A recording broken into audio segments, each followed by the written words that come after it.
თბილისის საქალაქო სასამართლოში ასევე მიმდინარეობს ყოფილი პრემიერისა და შინაგან საქმეთა მინისტრის გიორგი გახარიას პროცესი. განიხილება 20 ივნისის ეგრეთ წოდებული გავრილოვის ღამის საქმე. დღევანდელ სხდომაზე მტკიცებულებების დასაშვებობაზე იმსჯელებენ. ასევე გადაისინჯება გახარიასთვის დაუსწრებლად შეფარდებული პატიმრობა და გადაწყდება გადაეცემა თუ არა საქმე არსებითად განსახილველად სასამართლოს. ამ საქმეზე მოსამართლემ გახარიას პატიმრობა დაუსწრებლად თვენახევრის წინ შეუფარდა. გახარია გერმანიაშია.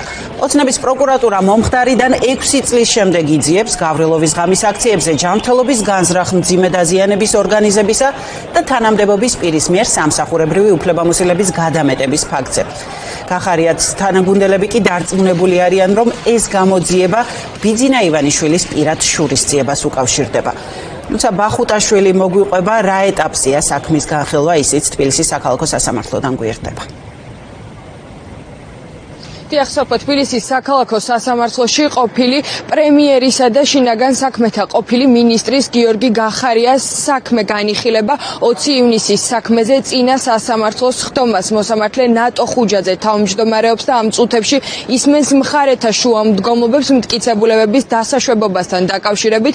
დაცვის მხარეს არ ჰქონია რაიმე პრეტენზია ბრალდების მხარის მიერ წარდგენილ მტკიცებულებებთან და თქვა, რომ ყველა მტკიცებულება უნდა ცნონ დასაშვებად, რადგან ბრალდების მხარის მიერ წარდგენილი მტკიცებულებები ადასტურებს ყოფილი პრემიერ-მინისტრის უდანაშაულობას და მათ სურთ, რომ გამოიკვლიონ აღნიშნული მტკიცებულებები ღიად და საჯაროდ, რაც შეეხება ბრალდების მხარეს, მათ დაცვის მხარის მიერ წარდგენილ მტკიცებულებების ნაწილზე მოითხოვეს, რომ დაუშვებლად ცნოს მოსამართლემ, რადგან ეს მტკიცებულებები არ არის რელევანტური საქმისათვის, საუბარი არის იმ დროისათვის სხვადასხვა მაღალი თანამდებობების პირების საჯარო განცხადებებთან დაკავშირებით და ასევე 2021 წელს სახალხო დამცველის მიერ მომზადებულ ანგარიშთან დაკავშირებით. ჯერჯერობით უცნობია დააკმაყოფილებს თუ არა მოსამართლე ნატო ხუჯაძე აღნიშნულ მტკიცებულებას. დაცვის მხარე არ დაეთანხმა ამ მტკიცებულებების დაუშვებლად ცნობას და თქვა, რომ თუ კი ბრალდების მხარეს აქვს უფლება წარადგინოს გიორგი გახარიას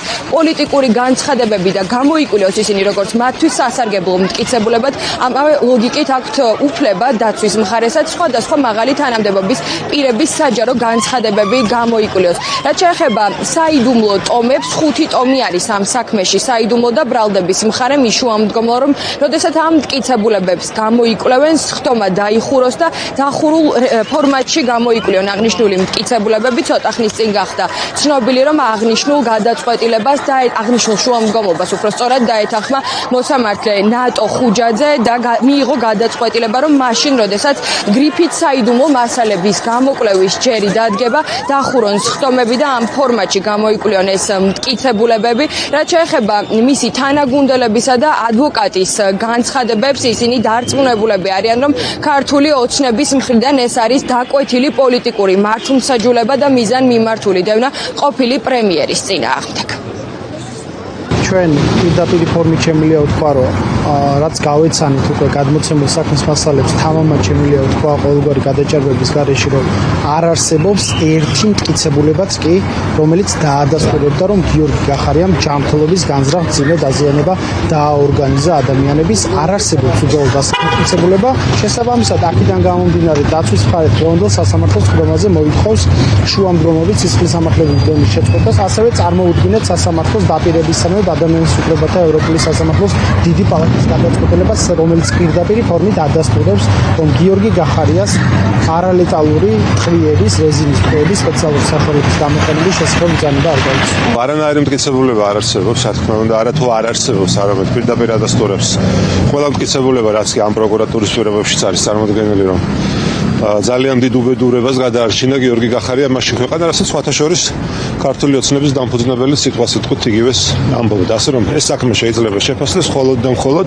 პოლიტიკურ შურისძიებად, პოლიტიკურად მოტივირებული მართლმსაჯულებაა, როდესაც პოლიტიკური ოპონენტის წინააღმდეგ ყოველგვარი სამართლებრივი მტკიცებულებების გარეშე იყენებ სასამართლოს, რომელიც, რა თქმა უნდა, სამწუხაროდ არ არის დამოუკიდებელი ამ ქვეყანაში. 20 ივნისის საქმეზე სახელმწიფო ბრალდება გიორგი გახარიას ორ მუხლს ედავება, რაც გულისხმობს ორი ან მეტი პირის მიმართ ჯანმრთელობის, განზრახ დაზიანების დაორგანიზებას და ასევე სამსახურებრივი უფლებამოსილების გადამეტებას. აღნიშნული მუხლები 13 წლამდე თავისუფლების აღკვეთას ითვალისწინებს. ეს კი არ არის ერთადერთი სისხლის სამართლის საქმე გიორგი გახარიას წინააღმდეგ ყოფილ პრემიერის წინააღმდეგ ოცნების პროკურატურას სისხლის სამართლის საქმე აქვს აღძრული, ასევე ჩორჩანას საგუშაგოს საქმესთან დაკავშირებითაც.